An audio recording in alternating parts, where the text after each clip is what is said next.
प्रहलाद नहीं समझाने से समझा, विष्णु भगवान की भक्ति नहीं छोड़ा, तो उसने बहुत सारे उपाय किए मारने के। हर तरह से प्रहलाद बच गया, भगवान रक्षा कर लेते थे।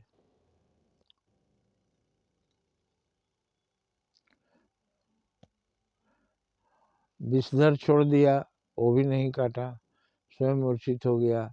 मतवाले हाथी से कुचलवाने की कोशिश किया, उसने मस्तक पर बिठा लिया, पहाड़ से ढकेल दिया, फिर भी बच गए। तो होलिका ने भाई को परेशान देखकर, होलिका हिरण्यकशिप की बहन थी, उसने कहा भैया मुझे एक चादर अपने तपस्या से प्राप्त है। ये राक्षस परिवार तप तप करके कुछ न कुछ शक्ति हासिल कर लेते थे, और शक्ति हासिल होने के बाद दुनिया को तंग करना शुरू। आज भी ऐसे लोग हैं, तपस्या करके पढ़ाई लिखाई करके बड़ा आदमी बन जाते हैं, और बड़ा आदमी बनने के बाद समाज का शोषण शुरू। ईश्वर के खिलाफ, समाज ही तो ईश्वर है। तो उसने चिता सजवाई और प्रहलाद को गोद में लेकर बैठ गई, स्वयं चादर ओढ़ लिया। कुछ ऐसी हवा चली कि उसका चादर उड़कर प्रहलाद को ढक लिया और ये जलकर मर गए। तो इस तरह होलिका का अंत हो गया, लेकिन प्रहलाद बच गए। तो सत्य बचता ही है। सत्य को नष्ट करने की कोशिश लोग बहुत किए, करते भी है, लेकिन वो सफल नहीं होते। अब जब देखा प्रहलाद को बचा हुआ और उसकी बहन मर गई, तो इसका पैरा 7वें आसमान पर, और इसने उठाकर इन्हें खंबे से बांध दिया। बोला बोला तेरा भगवान कहाँ है, मैं तुझे मारने जा रहा हूँ। कितनी भयंकर स्थिति हुई जब प्रहलाद ने कहा कि हमें तुम्हें खड़ग खम्भे घट सीताराम, हमें तुम्हें तलवार में खंबे में सब जगह सीताराम है, सब जगह भगवान है। तो वो क्रोध में लात मारा खंबे को, इसमें भी तेरा भगवान है, मैं उसे लात मारता हूँ, देखें क्या कर लेता है। और भयानक आवाज के साथ नरसिंह भगवान प्रकट हुए। नरसिंह अवतार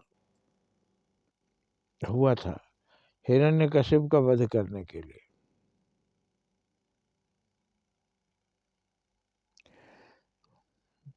उन्होंने उठाकर अपने जंघे पर पटका और पूछा अब बता, अपनी मौत को याद कर, तू जमीन में है कि आसमान में। ने कहा मैं तो जंघे पर पड़ा हूँ, न जमीन में हूँ न आकाश में। अभी दिन है कि रात? बोला न दिन है न रात, ये तो संध्या बेला है।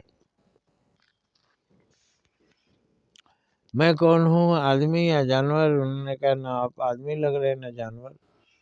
कमर से नीचे का हिस्सा आदमी का, कमर से ऊपर का हिस्सा सिंह का है। अजीब जीव हैं आप तो।